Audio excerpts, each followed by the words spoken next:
You wake up on a Sunday like any other. Your mother is making gravy on the stove. The sauce has been simmering since 6 in the morning. The apartment smells like basil and Sunday and safety. You are 12 years old, you are nobody. And that is the last time in your life that being nobody feels like peace. The men on the corner watch you, not in a threatening way. In the way that means they're deciding something. You don't know that yet.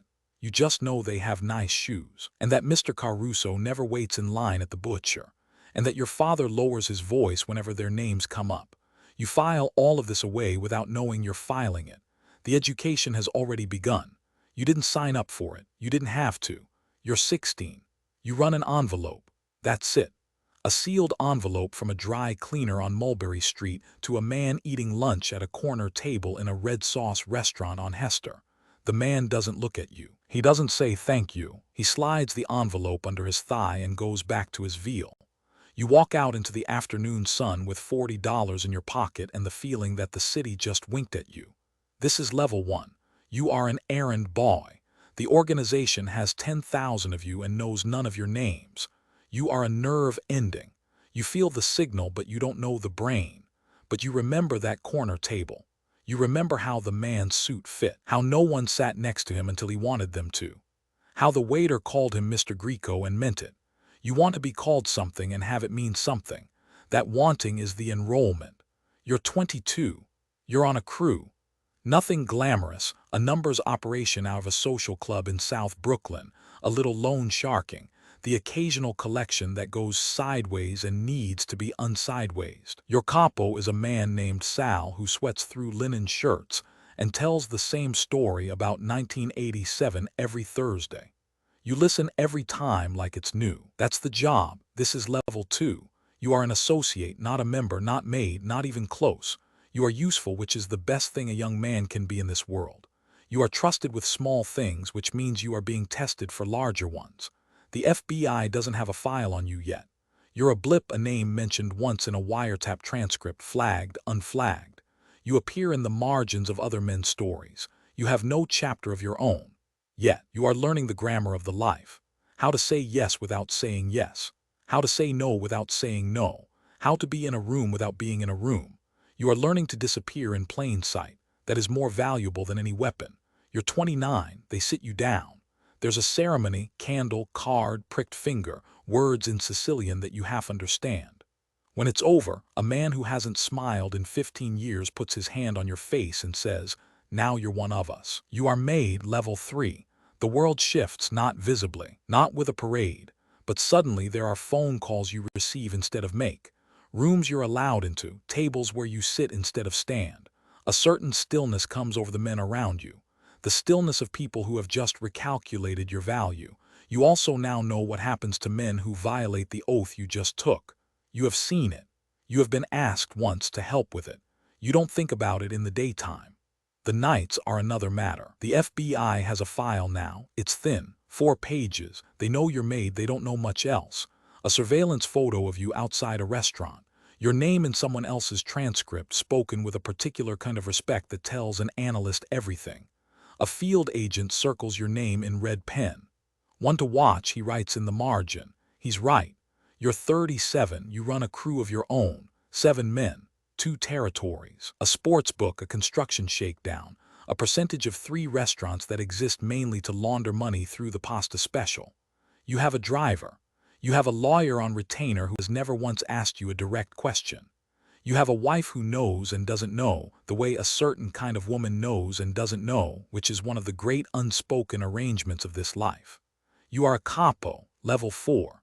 You answer to one man.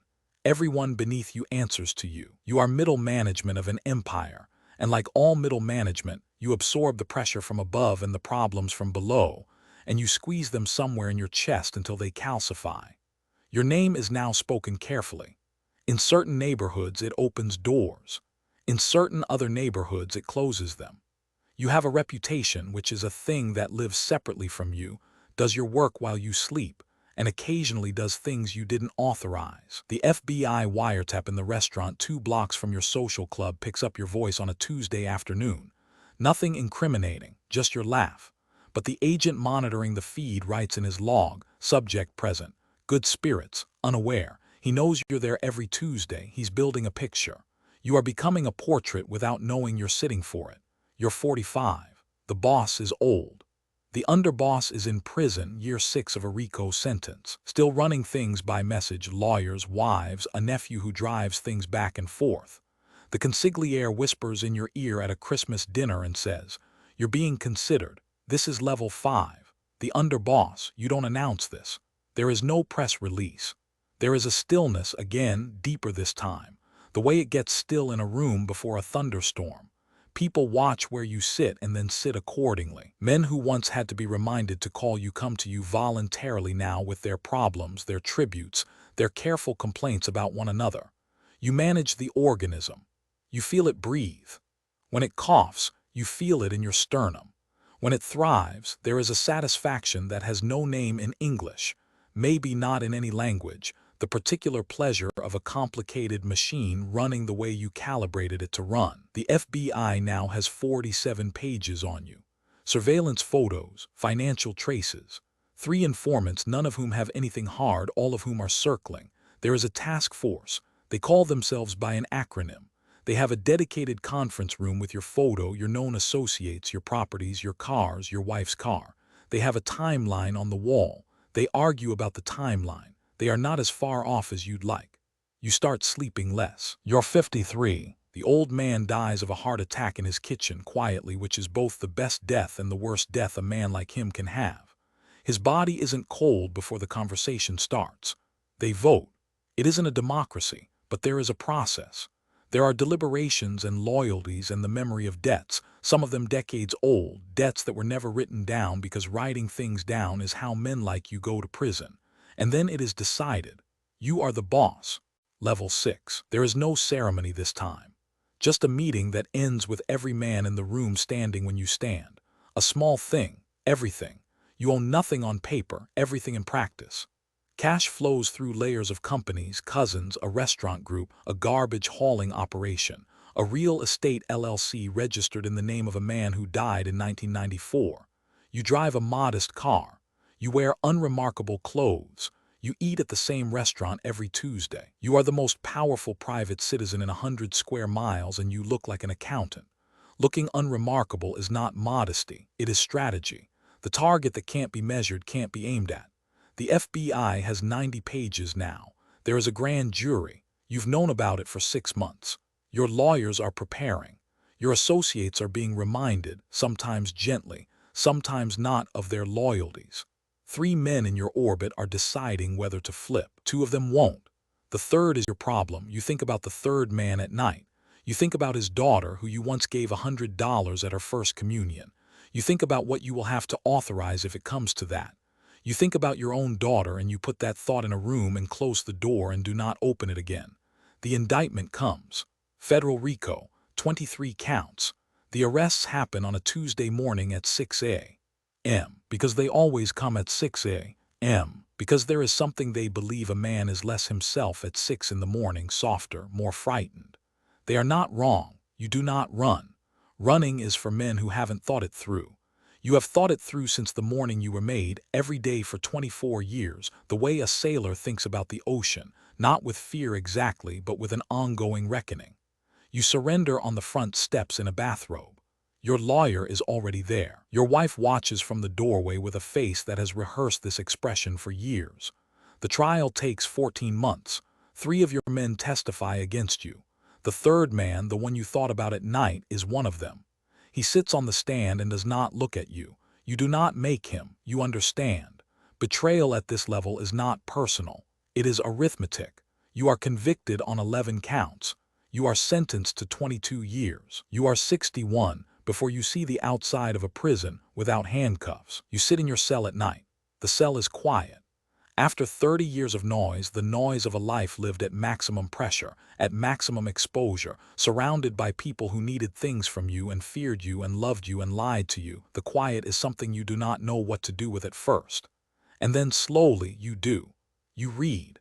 You write letters. Your grandchildren are born. You meet them through thick glass and then, eventually, in a room with plastic chairs. And you hold them carefully, these small perfect strangers, and something in you that has been clenched since you were 22 years old begins slowly to release. You think about the boy in the apartment on Sunday morning, the gravy on the stove, the smell of basil, the men on the corner with their nice shoes. You wonder what would have happened if you'd looked at them differently, not with hunger but with suspicion, not with want but with warning. You don't know. That boy is not available for consultation. He is buried under 60 years of choices. What you know is this: the life gave you everything it promised: power, money, loyalty, a name that meant something, tables you didn't have to wait for, a city that moved around you, and it took, as it always takes, in direct proportion to what it gave. The years, the sleep, the clean conscience that you traded so early you forgot you'd ever had one, the version of your wife who might have laughed more, the version of your children who might have been less afraid. The machine ran the way you calibrated it, but machines don't love you back. Machines don't come to prison. Machines don't hold your hand through a car window while a guard watches. People do. The ones you didn't ruin.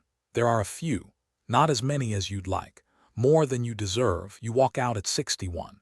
The city is different.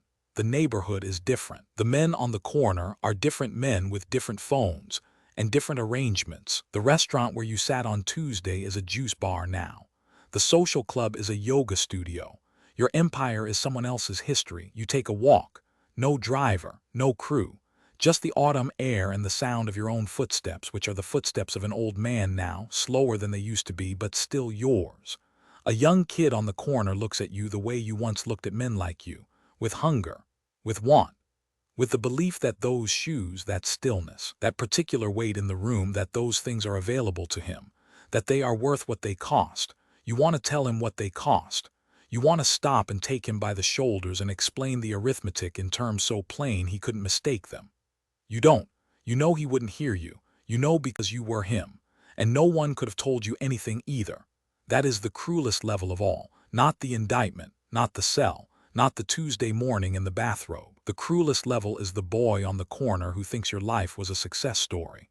And the part of you, small, stubborn, unkillable, that still, even now, even after everything, almost believes he's right. You walk home. Your daughter made gravy. It smells like basil. You sit down at the table, and for the first time in 40 years, no one needs anything from you.